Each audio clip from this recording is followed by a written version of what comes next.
What's up guys, welcome to my Magicka Nightblade DPS build for the Elder Scrolls Online, hitting over 104k easily. Check the descriptions for some useful links to gear sets, other builds and my website for written guides. So let's get started with the core details. The race we'll be running is a Khajiit because this brings a valuable boost to our critical damage and Magicka recovery, both of which are necessary for bringing this build up to the top tier. Your food buff should be the Ghastly Eyeballs, which is pretty much always the best in slot for any Magicka DPS character, granting great max Magicka and Magicka recovery buffs. Next is the Munderstone, which should be the Thief, bumping up those critical chance numbers massively. We use a special potion on this build by combining Columbine, Dragon Blood and Dragon Hroom. No idea if I'm pronouncing that right. You'll get a potion that grants minor heroism, along with Magicka and Stamina. The Stamina isn't needed, but the other two definitely are. Your champion points starting in the Warfare section should be Deadly Aim, Thaumaturge, Master at Arms and Biting Aura, while in the Fitness section we have Rejuvenation, Boundless Vitality, Fortified and Siphoning Spells. Now that we've covered the core details, let's move on to the gear. The first set we're going to be running is Perfected Arms of Reliquant. Now this is one of the best sets in the game for DPS, but you don't actually need the perfected version if you don't want it. Since we're on a Magicka character, the extra stamina won't boost your DPS, so feel free to use the normal set. Reliquant works great with our next set as well. So next up is something a little bit different, and that is Draugakin's Grip. Now you can get this from Unhallowed Grave and it has a really interesting effect. So with this set, all damage is increased by 330. Now that doesn't seem like much, but when you consider that it includes every tick of every little bit of damage that you deal, from your active skills and Reliquant down to your status effects and light attacks, it's actually a really massive DPS boost. We use the Zand set on this build, which works well with Draugakin. Zand deals very high damage as it is and also causes a huge increase in applying the burning status effect, all of which is boosted by Draugakin's Grip. If you have to adjust your build to fight from range, then use Stormfist instead. On the back bar, we use the Maelstrom Inferno staff, boosting our damage output by a lot.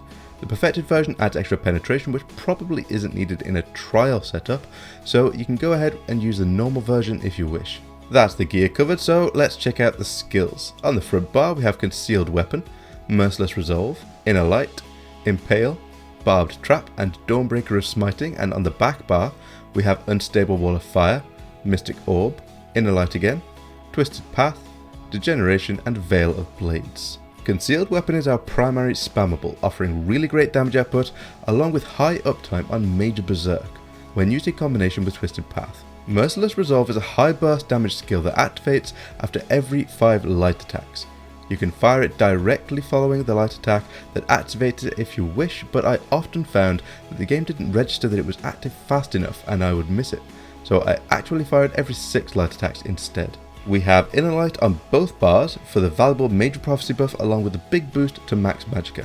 We have Impale as our primary execute, and this is really the only available option.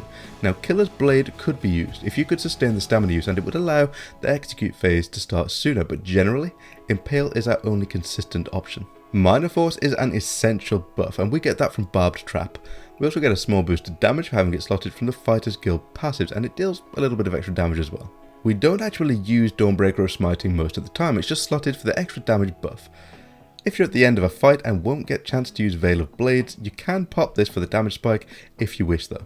We get a lot of damage from Unstable Wall of Flames, which is buffed by both Draugakin's Grip and the Maelstrom Inferno staff that we have on the back bar. Now I wasn't going to use Mystic Orb because I don't typically like the fact that the damage moves and can cancel early against a service. However, on this setup it deals great damage and most importantly, the Magicka recovery it provides is absolutely essential. Twisted Path is a nice simple damage over time area of effect skill that also provides a speed boost to the team, which can be useful. The real selling point though is that it activates the Major Berserk buff from Concealed Weapon. We have Degeneration primarily to provide Major Sorcery, although it does deal a respectable amount of damage as well. Our main ultimate is Veil of Blades. Now this is a massively slept on skill that deals insane damage over its duration, outclassing most other ultimates. It's easy to use, fairly cheap, and applies to a decently sized area as well. That should be all the information that you need to make your own Magicka Nightblade DPS build, but if you want more info, check the description below. I've got links to written guides, useful information, and other builds that you may like there, so don't forget to hit those like and subscribe buttons. Take care guys, and as always, have fun.